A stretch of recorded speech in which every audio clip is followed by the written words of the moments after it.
Good morning, guys. Um,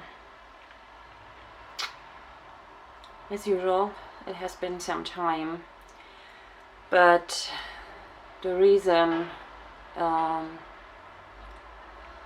is a whole different one this time.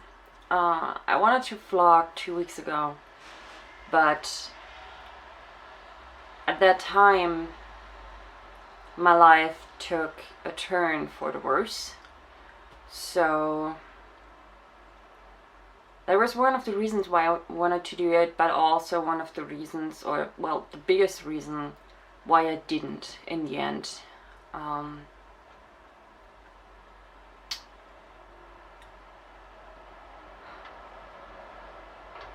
This is going to be really hard for me, which is why I didn't do it till now, but the last few days I felt that I needed to talk, and I needed, I know that it helps me to talk to you guys.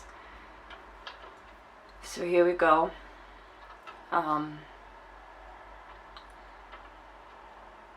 3 weeks ago, I believe, my dad got hospitalized, and it turned out that he had lung cancer and that there was a tumor in his spine, in his neck, and it filled out the whole bone, so they couldn't operate.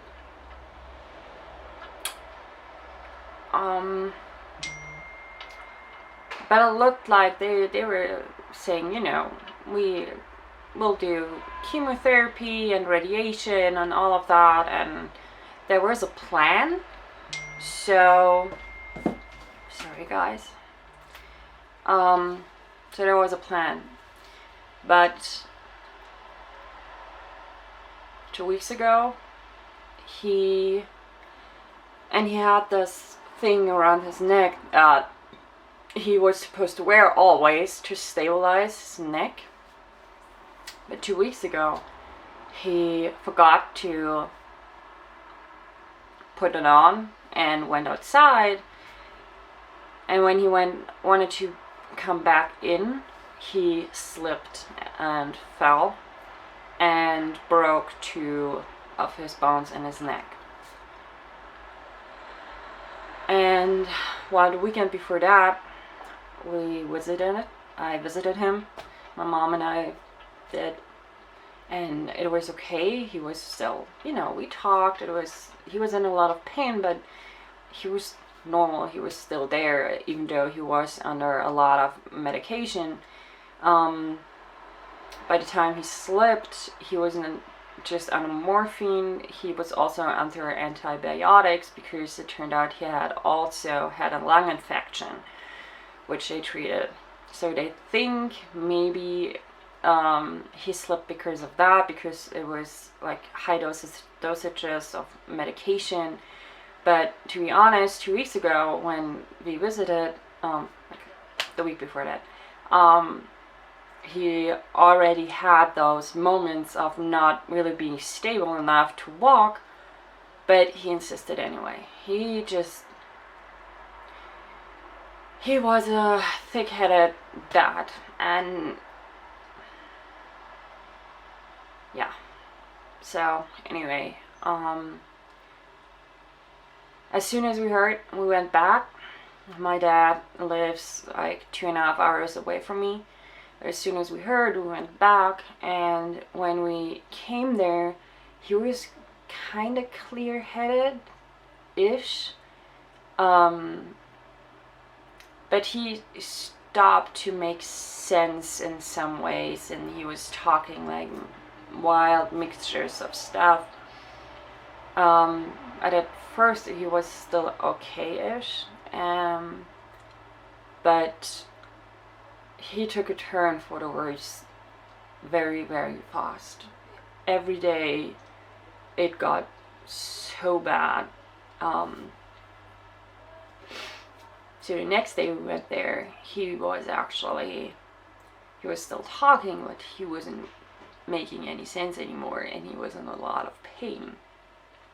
And I never ever heard my dad scream before, and it was so bad. Watching him being in so much pain and hearing him scream every time he moved. And he cried because he was so worried about me. He said, I can't leave you, I still want to teach you stuff. And he was so worried that I wouldn't have a home and at some point not nowhere to go or no roof over my head, and he didn't want me to live in the dirt, and he was so worried. He was so afraid. And he said, I can't leave you.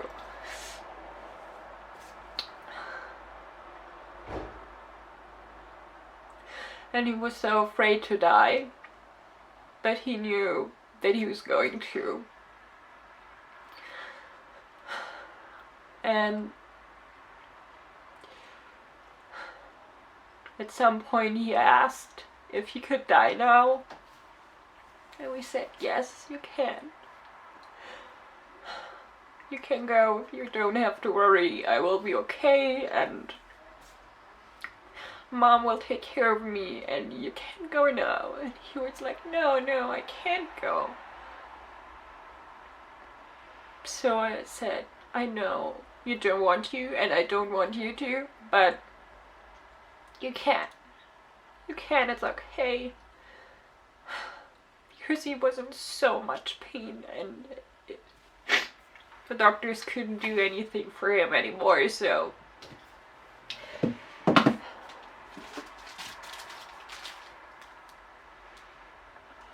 sorry.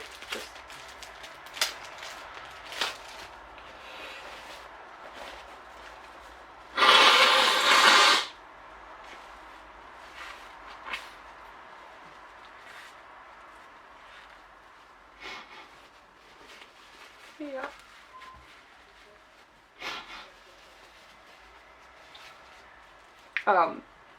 So yeah, I just,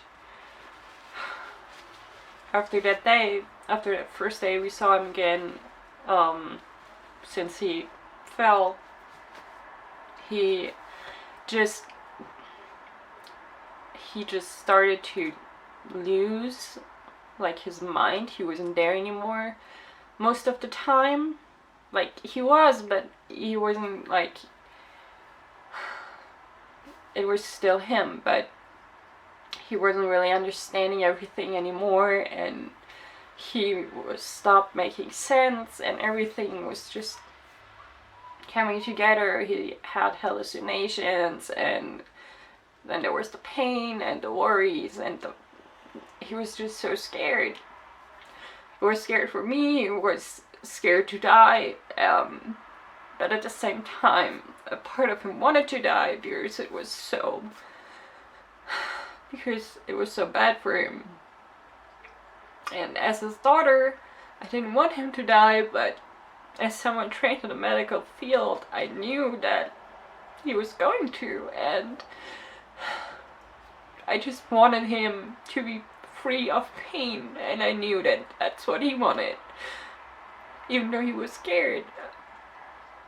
And he got that medication that they give you when you're about to die. They give you, like, this medication that's supposed to take, like, to make you not as scared. And they went up with that and the morphine pretty fast over the last few days of his life. So,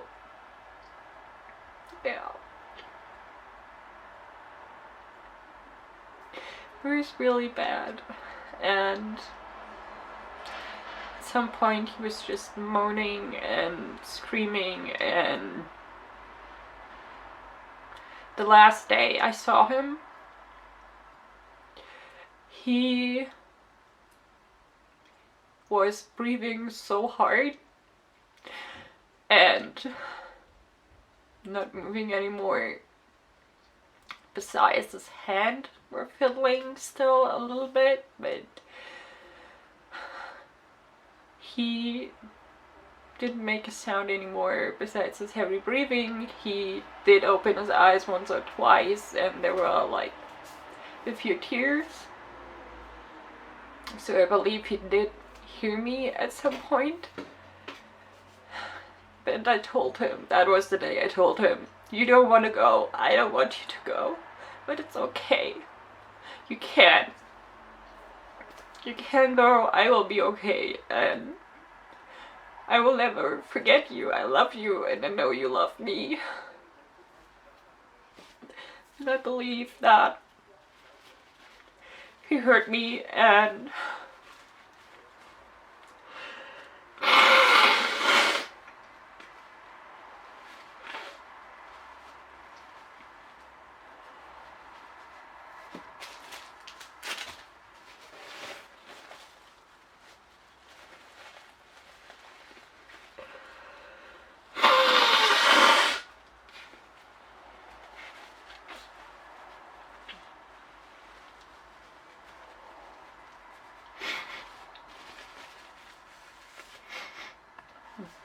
I believe he heard me, and I believe that maybe it was the right thing to say. Because as we drove home, because we couldn't stay any longer, I felt like this was the last time I was ever saying goodbye to my dad. And in the evening, I got a call that he had passed away. One of the nurses was with him, so during his last moments he was not alone.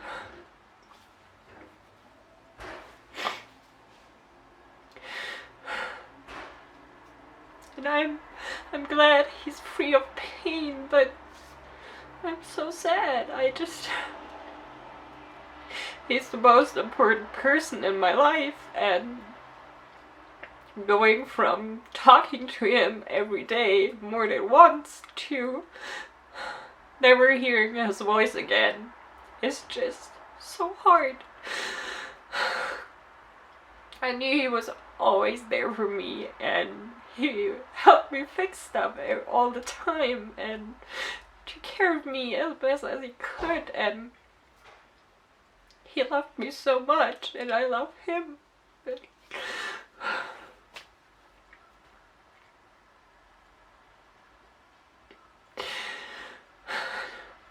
I have no clue how I'm supposed to keep moving forward without him.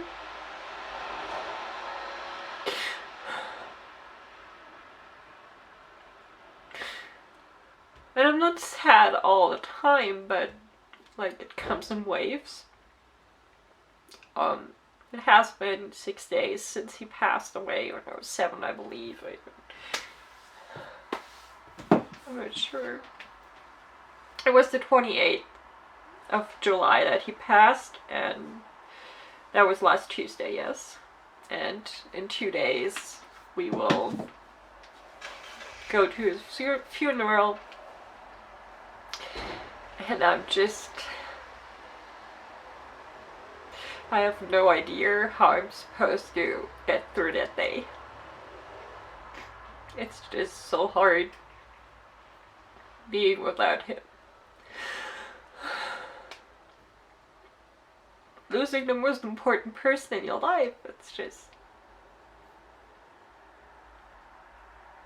I mean, what do you do? We were supposed to have so much more time, and now he's gone. He wasn't even 60, and before he fell, we knew it wasn't looking good, but we thought at least we have like a few more weeks, or maybe even months, but after that, I really think it was just... And seeing him suffer...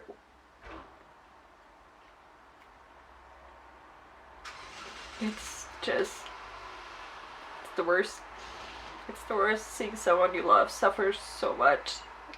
And not being able to do anything. Knowing that this person is going to die. It's just, it hurts so much.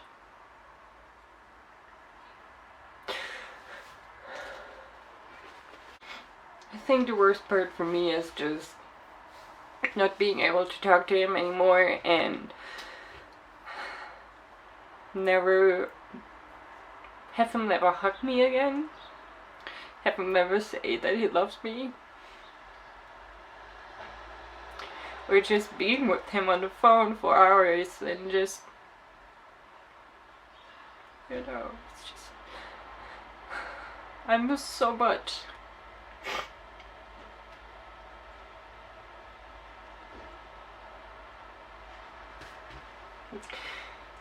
However, there aren't many photos of my dad, but there's some. I tried to make some pictures with him during the last few years, and he was okay with that, and we were just goofing around and took some pictures, and I'm not sure if you will be able to see this, but this is one of them, and this was my dad. Let me see, yeah. So I have those, and every time he sent me a package, he would put in those little notes, and I kept those. And I do have his voice, because I never deleted any voicemails of his, at least not the last few years, so I have those. But I have no idea how I can get them from my phone or save them or whatever, which I really want to do because I don't want to lose that part of him. So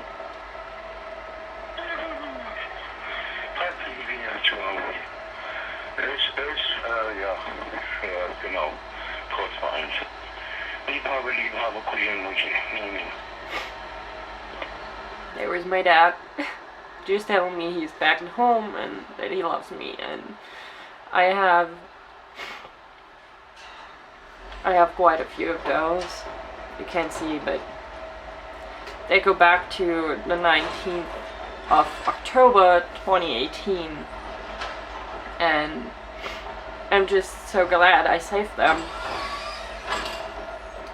because now I have a part of him with me, but I don't know how to save them. I don't know how to get them, but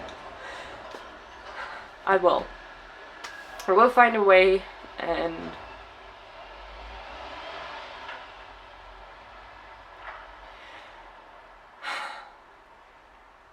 I just miss him so much. Yeah. So that's the reason why I didn't vlog till now, even though I wanted to.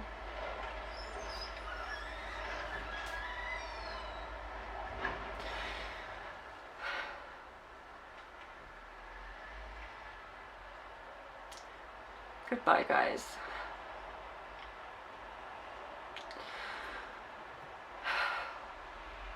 Good night. Remember to keep on fighting. And we see each other soon.